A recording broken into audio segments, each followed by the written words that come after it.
Comdex 87, Japan. March 5th, 1987. Dear Fred and Father, well, as usual, I'm late with the letter that I had planned to write last week, but at least I made it within the first quarter of the year. Taylor and I stopped over at Uncle Brad's last night for St. Patrick's Day. He said congratulations were in order to you, Fred, the first Stein to receive compensation for a piece of literary work. That's great. Of course, I'm still the one who was plagiarized first, and Brother Bradley Bob was the first one published. Pretty amazing. Next Friday night, I'm going to Peony Park with a buddy and his wife to hear a man speak about his travels to the Andes in South America with Shirley MacLaine. He also inspired her to write the book The Other Side of the Mountain. Maybe you saw the movie?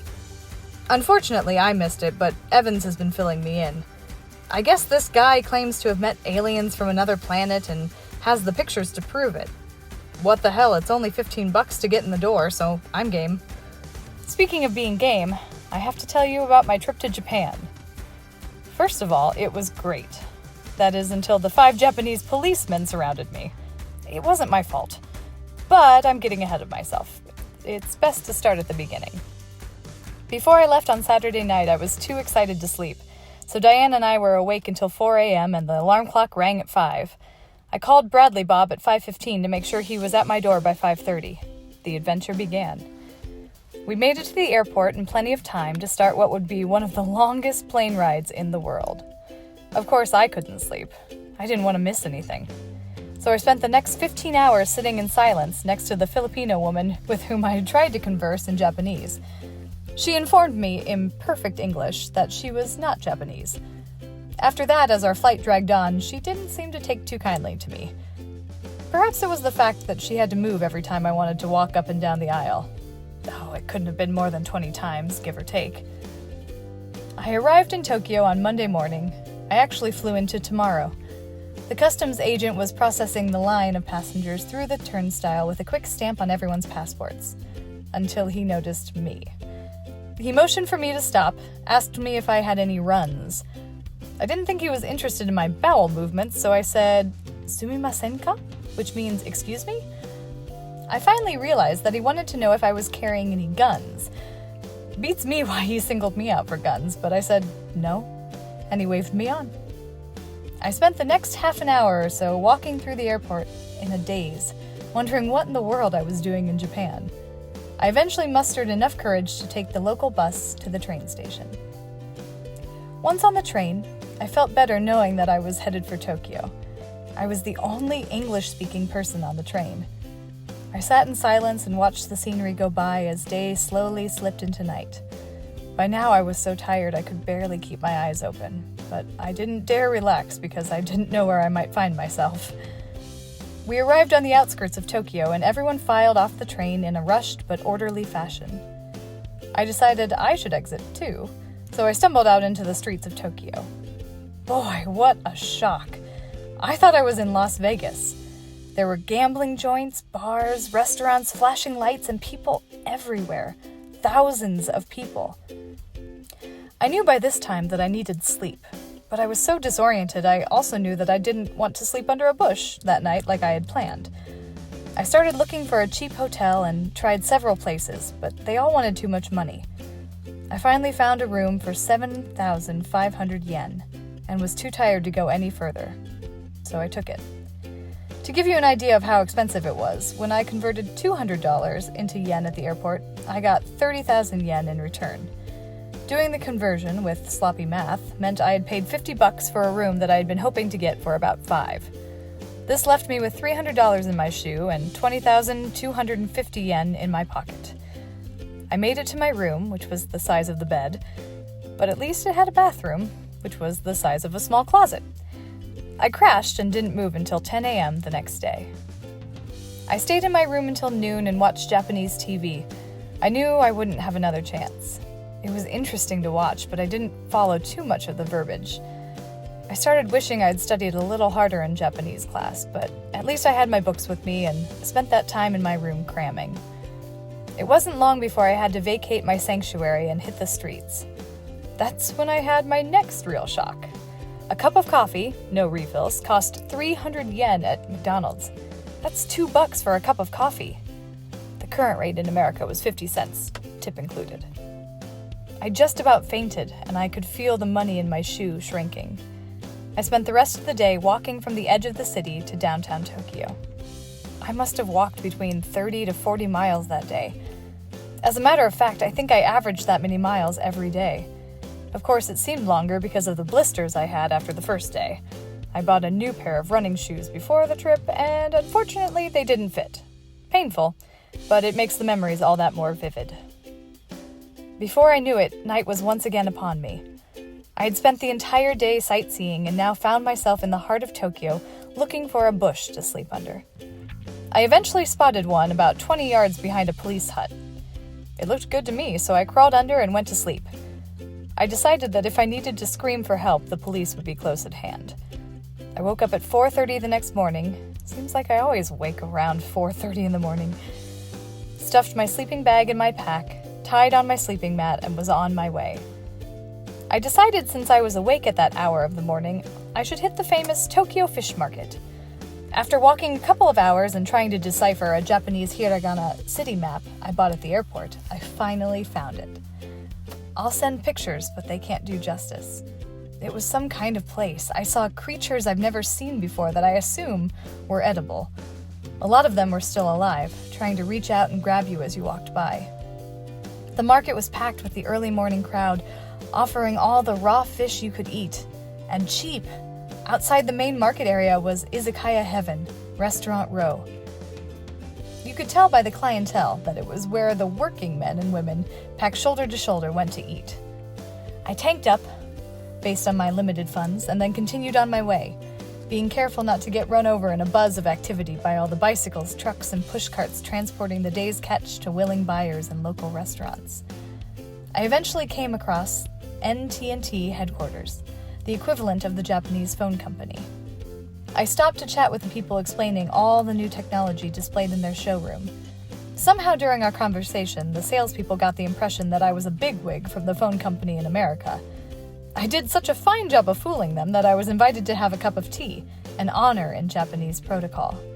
Suddenly I was in way over my head and didn't have the skills to adequately take advantage of the situation, let alone the authorization from my company to handle international diplomacy.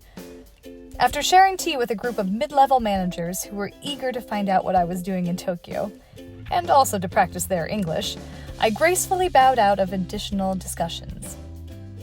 By this time, I wasn't even quite sure myself what I was doing in Tokyo. Trying to get back on course, I headed for the computer convention being held at the Hirumi Fairgrounds. The show was, from what I could tell, a dismal failure. There were very few businesses represented.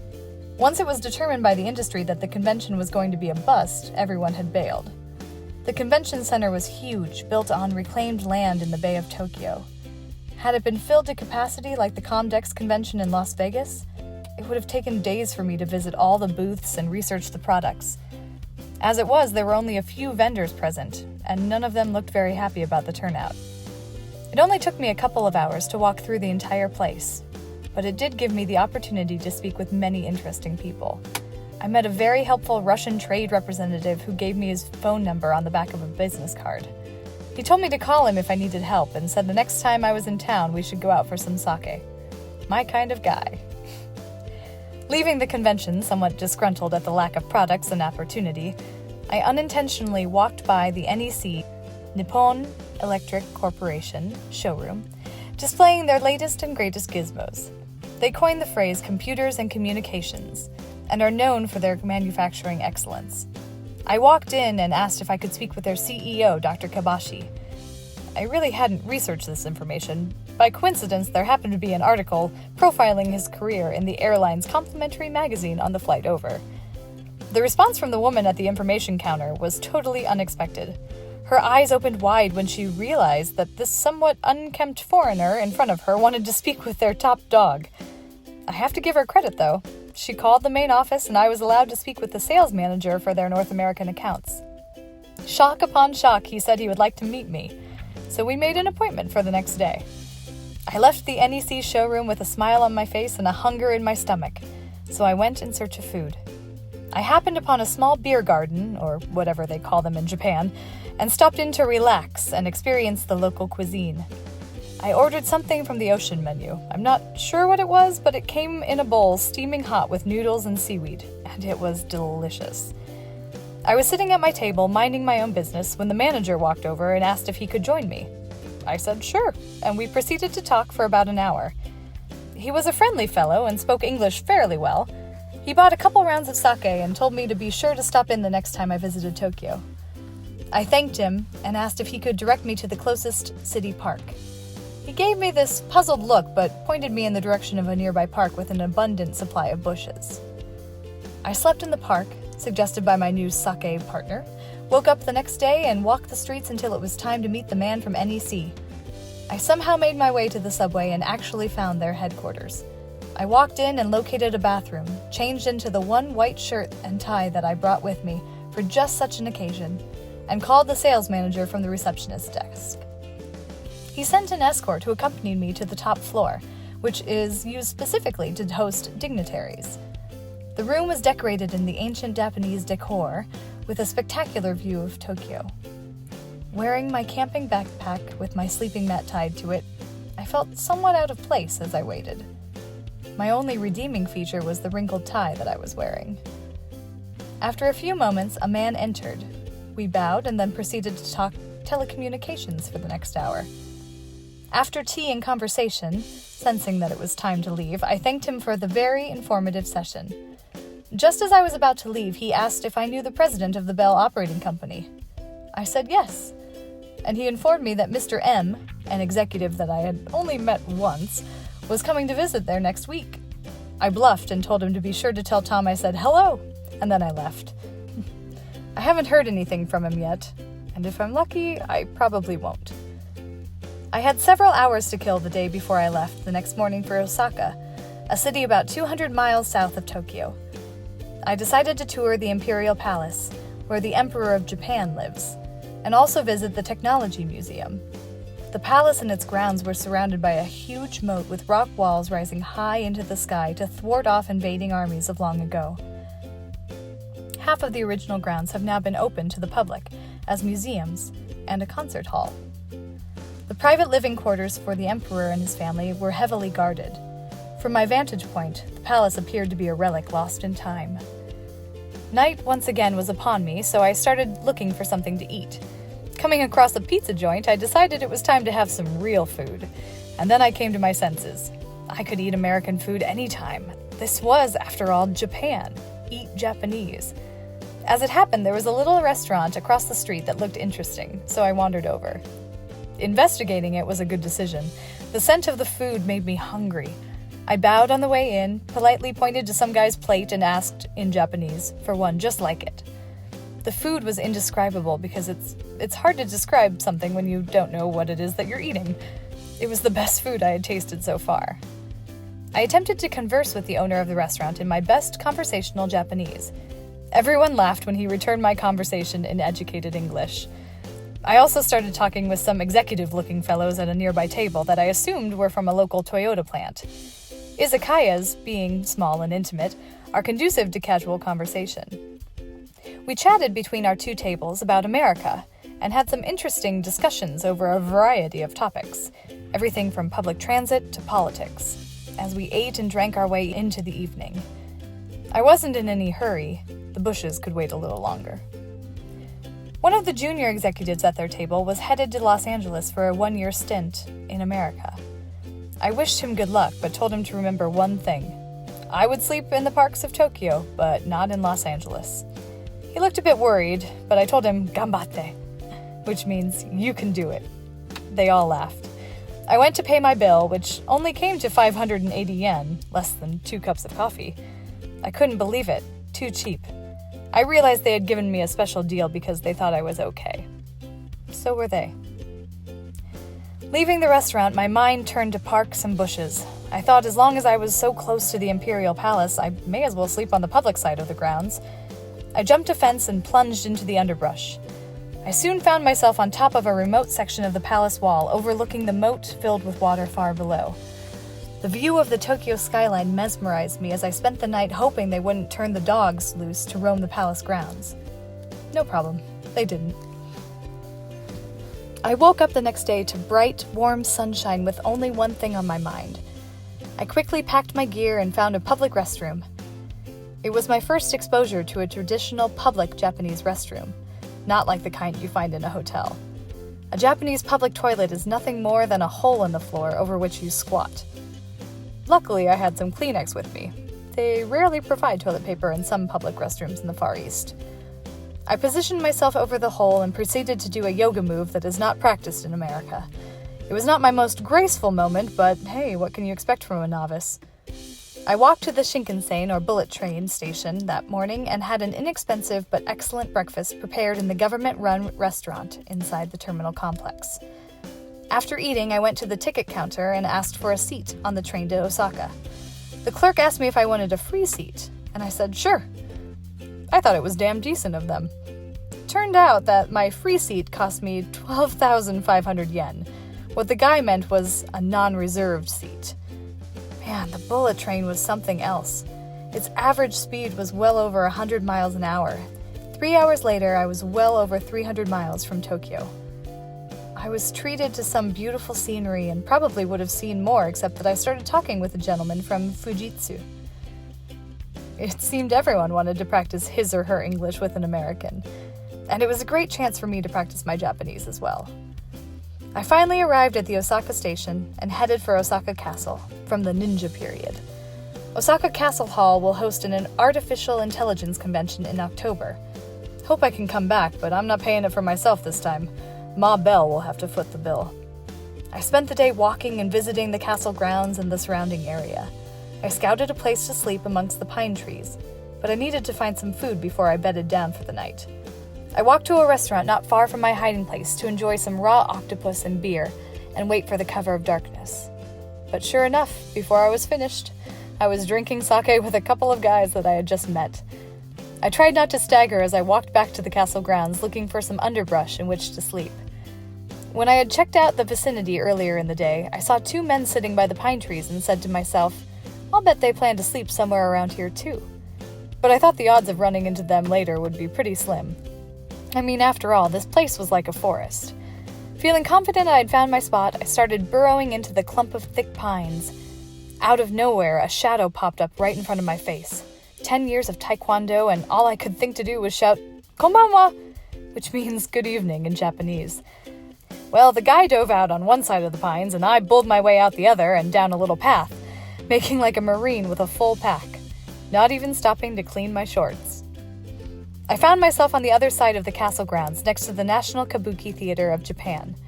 After finding some low-lying shrubs by the closed main gate, I crawled underneath the branches and felt safe and secure in the fact that, at the very least, I would wake up if somebody came in after me.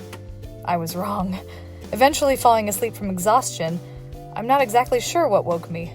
I think it was probably when the first one reached my face.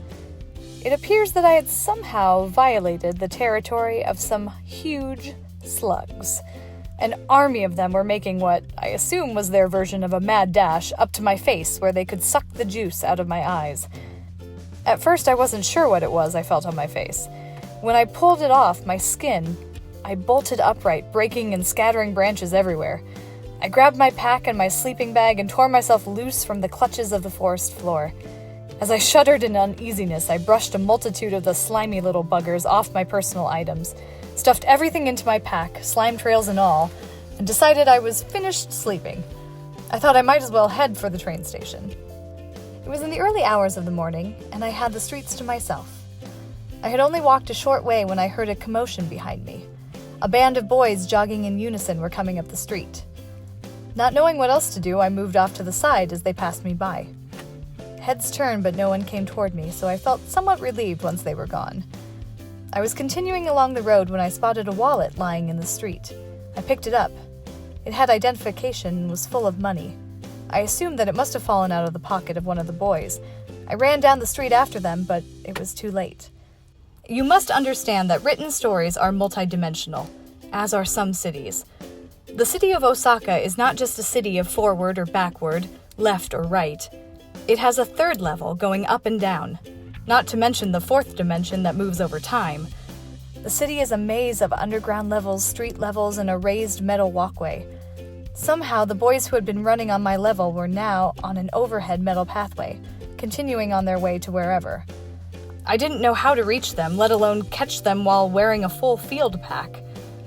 Just then, another group of lads came from behind in another organized jog. I hollered, "Sumimasen," which means excuse me. After having disrupted their cadence, I found myself surrounded by a bunch of curious faces. Immediately, under the pressure, every word of Japanese I knew flowed out of me, leaving me speechless. I was forced to play a quick game of what's my line. I pointed to the wallet, opened it in an exaggerated motion, shrugged my shoulders, and pointed to the band of boys disappearing off into the horizon on the metal walkway. I was rewarded with bows from everyone once they understood my message, and taking the wallet with them, they took off in pursuit of the other group. By this time it was barely 4:30 in the morning, and it already looked like it was going to be a long day. Oh, I had no idea. I needed to catch the train to Kyoto University in Kyoto, an ancient capital city of Japan to the north of Osaka. I was planning to visit their artificial intelligence lab there, but since the body doesn't live on knowledge alone, I needed food. Much to my surprise and good fortune, there was a small restaurant nearby that was open for business. There were only 3 people inside in addition to the cook. One man was sitting alone drinking a beer. It appeared that it wasn't his first, as well as 2 young college-aged boys who were eating breakfast. Once again, my 18 hours of accelerated college credits, crammed into a 6-week course before I came to Japan, failed me. I resorted to the language of pointing. Indicating the food on the plate of the man who was 3 sheets to the wind, I said, "Dozo," please, to the cook, hoping that indicated I wanted the same. The inebriated fellow, misunderstanding my intentions, was very kind to me, even though he couldn't speak or understand a word of English. He poured some of the beer from his bottle into an empty glass, handed it to me, and went back to his food with a silent smile. My breakfast order came, and I devoured whatever it was like a hungry dog. As I was getting ready to leave, the 2 young guys walked out ahead of me, saying hello in English as they passed by my stool. I paid my tab and hit the pavement. I was walking down the street when the same 2 young boys jumped out of their van, walked over, and started talking. After asking me where I was headed, they offered to drive me to the train station. When I told them my destination was Kyoto, which was about 35 miles from where I was, they offered to drive me there. Now, I was beginning to wonder when they were going to pull a knife or something, but I looked them over, and even though I knew my mother taught me better, I felt it would be okay. I said sure. As I climbed into their van, they woke up another intoxicated kid sleeping it off in the back seat, telling him to make room for a visitor. This is when I discovered these guys had been in a bar all night drinking sake and singing karaoke, a typical Japanese custom. The next thing I know, I'm riding around in the back seat of a van with 3 strangers and wondering how I'm going to get out of this one. Before I had time to make any drastic decisions, we pulled up to a residential-looking building on a back street. The 2 kids dragged the dead drunk next to the front door, opened it, gently guided him in, closed the door, rushed back to the van, and we sped off into the darkness. I thought the fight or flight instinct was an American move.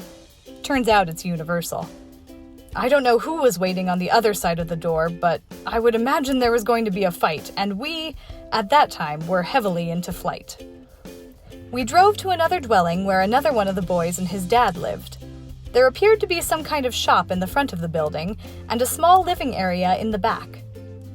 By now it was about 6 o'clock in the morning, and I'm wondering what this kid's dad is going to say about his son bringing home a gaijin, foreigner. Not much. As his son made tea on top of a kerosene heater, the father said, "Ohayo gozaimasu," good morning, and disappeared into a back bedroom. They let me use the bathroom, thank goodness there was a real toilet, to brush my teeth and wash my face. The son made a phone call to his uncle, and the only phrase I could decipher from the rapid-fire conversation in Japanese was the phrase, "more important." The other boy called his mom and said he wouldn't be coming home for a little while. Then the first young kid made another call and told me he had lined up a girl who went to school in Kyoto to act as my tour guide. In no time, we were headed down the road to Kyoto. I thought I had experienced a lot so far in Japan, but you haven't lived until you've ridden on a Japanese highway. Picture a small 2-lane road with cars parked on both sides and 3 cars going down the middle. More cars than road always seemed to be the norm. We stopped along the way and had coffee at their favorite breakfast shop. Heads turned as we came walking in with what must have been their equivalent of a monkey on a leash, aka gaijin, foreigner, aka me. I was treated to another breakfast of toast and jam, which I really didn't need considering we had just eaten not more than 2 hours earlier. After introductions to their friends and interested bystanders who happened to be present, and a question and answer period that followed, we were on our way. When we reached Kyoto, we picked up the guide, and they decided we should have lunch at a local noodle restaurant. It seemed that eating was big on their list, and, not wanting to offend, I always agreed. They drove me to the university, right to the front door of the AI lab, and waited for over 2 hours while professors and graduate students hovered over me as we toured the lab. Once I had exhausted the university's hospitality, I went outside and my newfound friends were there waiting for me. Before we left for the return trip to Osaka, they wanted to show me the town of Kyoto. In what was a whirlwind tour of the city, we drove from shrine to temple to palace, taking mere moments to visit each. It was like taking a drink from a fire hose, painful if I tried to take in too much at one time. At the emperor's ancient summer palace, we made an offering to one of the Buddhist shrines. I was told the trick is to clap your hands twice to get the god's attention, toss a coin into a grated strongbox, and make a wish. With my goal of entering the kingdom of artificial intelligence completed, and as I was headed back to America, I thought to myself, here's your extortion money, just get me home safe and sound. Well, the sound part of it may have been pushing it. I tossed my coin into the shrine under the pressure of the group's watchful eyes, but I really didn't want to pay homage to any religion. The coin hit the top of the grate, bounced out, hit the wooden floor with a resounding thud, then danced its way over to me, rolling to a spinning stop at my feet until it finally fell over. Not a good sign. They recommended I try again. I gave the coin another toss, but I didn't stand too close, just in case lightning was involved this time. If that ritual wasn't bad enough, they insisted I buy a fortune from one of the monks, which is a little piece of paper in an ornate pouch. I bought one, plucking it at random. They translated it for me. The fortune said I had the second best kind of luck. My thought was that since I'm doing okay with loved ones and friends, the first best kind of luck must be money. I wanted to try again, but they explained only one per customer, so I guess I'll have to live with second best. Which is okay with me, but damn, money would have been a nice addition. Driving back to Osaka, we eagerly explored each other's cultures, with questions volleying back and forth between us. Differences always seemed to boil down to structure versus no structure. Their society had been built upon eons of tradition. Ours, with barely 200 years of written history, seems to be geared toward the cowboy. The load-and-go method, if you will, mixed in with a healthy dose of capitalism. In our society, we are encouraged to be individuals. In theirs, it is crucial to be part of the group. It appeared to us that the merging of the two cultures might be a good thing. After returning to the boys' house where I had been earlier that morning, I kept thinking, maybe they'll adopt me and never let me go. I tried to thank them and say I should be on my way, but they wouldn't hear of it. They said Uncle wanted to meet me, and we should all have dinner together. They made a few more phone calls, and the next thing I knew, another girl and Uncle arrived at the door. I don't care what the boys said. Uncle was not thrilled to meet me. This was the person to whom the first kid had spoken to on the phone and had said, more important to. And I could tell Uncle didn't think I was more important than school. Uncle was having his say, and I don't care what language an ass chewing comes in, I can follow it. And believe me, he was doing some kind of chewing. He even went so far as to take my picture with him, so he could most likely show everyone the foreign vagrant that his fool nephew had picked up on the street, like a stray mongrel. During this entire ordeal, I was thinking, should I just pick up my pack and make a run for it? Or should I stick it out till the end? I didn't have a choice because they escorted me to Uncle's car outside, which just happened to be a Lincoln Continental, and politely asked me to get in as they took my pack and put it in the trunk. His car was from another era and certainly looked out of place. The thing was huge, a whale compared to all the minnows on the road. Like the fool that I am, I obeyed and was ushered into the back seat of the car. Then the entire group went back into the house, leaving me alone in the car. I was like Jonah in the belly of the whale. There I was in the back seat of a stranger's car for half an hour in a foreign country, all alone, feverishly flipping through my little Japanese dictionary for a phrase that would get me out of this mess. Finally, the uncle and his nephew came out of the house, got in the car, and we headed off into rush hour traffic, where 2 inches between cars is the norm. This was not true in our case. He wielded that car through darkening, narrow streets and downtown traffic like a samurai slicing through a battle line with his sword. Our entourage followed behind us in another car, darting in and out of traffic, trying to hang with us. Uncle said something to his nephew in Japanese, and he asked me what I would like to eat. I replied that I would eat anything, but sushi and sashimi, raw fish, are my favorites. He just grunted after my response was interpreted, as if to say, "We'll see." We spent what seemed like an eternity driving through the frenzy of surface traffic that all metropolitans have, but the current was even more empowering when you don't understand the language being spoken around you. It's like being trapped in the rapids. Each stroke you take only shows how weak you are in the face of its flow. Uncle eventually asked me, in broken English, if I liked jazz music, which was playing loudly on the car stereo. I replied that I couldn't tell a lie and that jazz is not one of my favorite genres. I certainly wasn't making very many brownie points with that answer. We finally arrived at a sushi bar in a very swank part of town. They proceeded to bring me every raw fish imaginable, and every time I took a bite, they'd watch to see my reaction. I ate everything that was put in front of me. My pride wouldn't allow me to gag, although there was very little to gag over.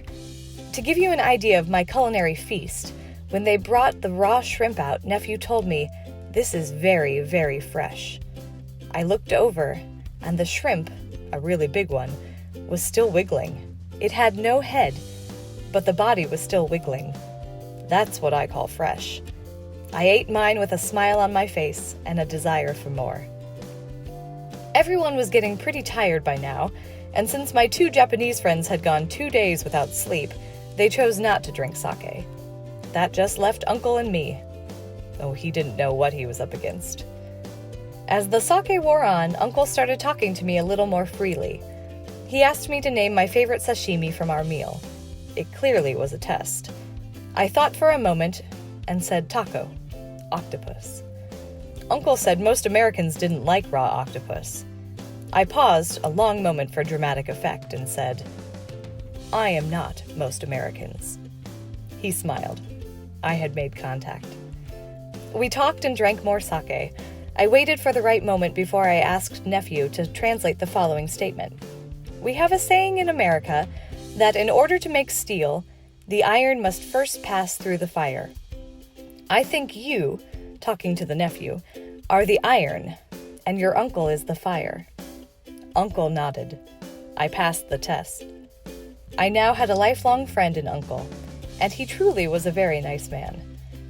Back at the car, I asked for my pack and told the nephew it would be best that we part as we had met, in the night. But rather than leave as strangers, we left as friends. As they helped me with my pack, Uncle said something to his nephew. He smiled and translated. He wants to ask if you know the way to the train station. I thought, with a smile, that it was one final test. I took my best guess and pointed. I was 180 degrees out. We laughed, clinging to our space on the sidewalk as the night's crowd of people flowed by. And then suddenly I was once again caught in the current, and they were gone.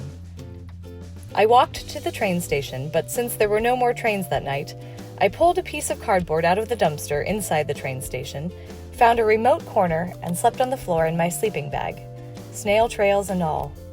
I didn't want to miss my train back to Tokyo. I was heading home after having experienced what I thought was the best Japan had to offer. Almost. The next day, during the train ride back to Tokyo, as expected, someone sat down next to me who spoke English. It turns out he was a native Japanese who taught high school English. We talked the entire way to Tokyo, so once again, I missed the scenery flowing by. But as it turns out, the conversation was more important.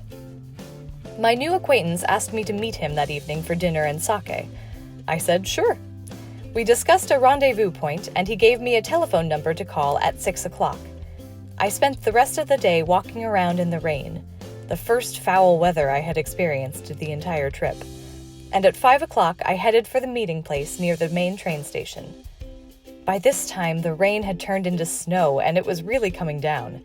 Having only 8,000 yen left to get me back to the airport, I was glad I had lugged that pup tent around Japan, because there was no way I could afford a hotel room that night. I met the teacher at 6 o'clock. He was some kind of guy. Knowing that I only had limited funds left, he refused to let me pay for anything. We went to 3 different restaurants, each one offering unique delicacies. One served broiled meat on sticks. One cooked the food right at your table. The third one served sushi.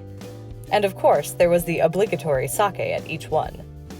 To top it off, he proceeded to find me a Japanese bathhouse where I could sleep that night, insisting that he pay for it as reimbursement for my assistance with his English. The sauna at the bathhouse was exactly like the ones you see in the movies, except for the one white guy, me. Conversation was limited, but they treated me with respect and as an honored guest. Perhaps the best word to describe the bathhouse sauna would be soothing. I was just like one of the guys. It felt great to take a shower, followed by a long bath in a shallow pool resembling a lily pond. I had lacked any real washing opportunities since the day I arrived. Anything after 4 days is 1 day too many, even for a self-proclaimed hog such as myself. The next morning, my new friend and I had breakfast together. He brought a present, a Japanese fan, from his wife for Diane. We talked for a while, said our goodbyes, and I headed for the airport. I spent some time walking through Ginza, an expensive shopping district, and then boarded the train. I arrived at the airport 4 hours before my flight was scheduled to depart. My trip to Japan was over. Some kind of trip, eh? It had truly been great. What more could a person ask for? Could it be that easy to simply get on a plane and head for home? No, not quite. That's not Jeffrey's karma. There I was, dog-tired, waiting for my plane with no more than 500 yen in my pocket, just enough for a beer. After that, I fell asleep. I awoke with a start and saw that I only had 15 minutes to make my flight. I jumped up, spilled half my beer, wiped it up, and ran to my gate, only to find that it was going to be 50 minutes late. I headed back to my seat, but it was occupied. The airport was crowded, so I walked over near an emergency exit and sat down on the floor. A few minutes later, 2 small Japanese children came over and began playing next to me. I thought, what the heck? I might as well take this opportunity to practice my Japanese one more time. I started talking to the children and soon realized their vocabulary was much larger than mine. But kids are kids in any language. While we were talking, the little girl reached up and pulled the handle on the emergency exit door. Red lights flashed, a siren sounded, and everyone in the place looked over at us, soon realizing that it was the little girl who pulled the handle. Eventually, the lights quit flashing, everyone went back to their business, and the kids disappeared. No problem. Less than a minute later, 5 Japanese policemen ran toward me.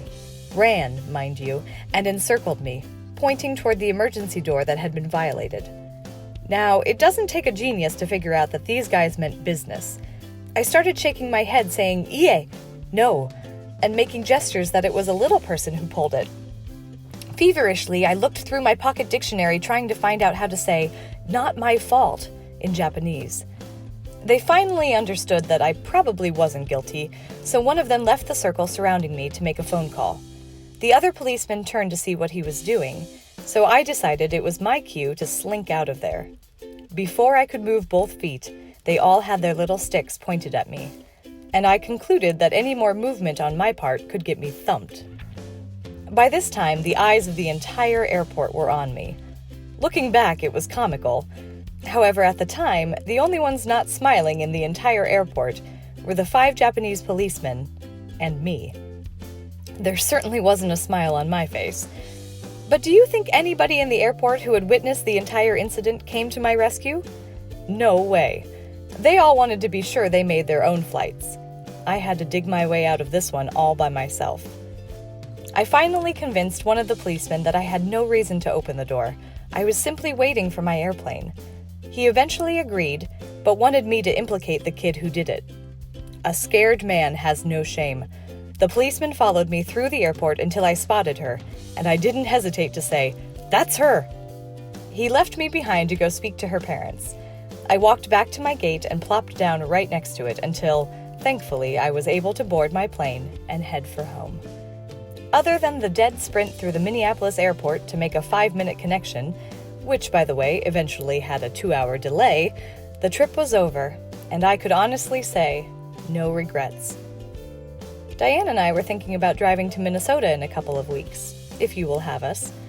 We can talk more then, but right now, it's 1 a.m., and I still have to pedal my bike the 10 miles home from work.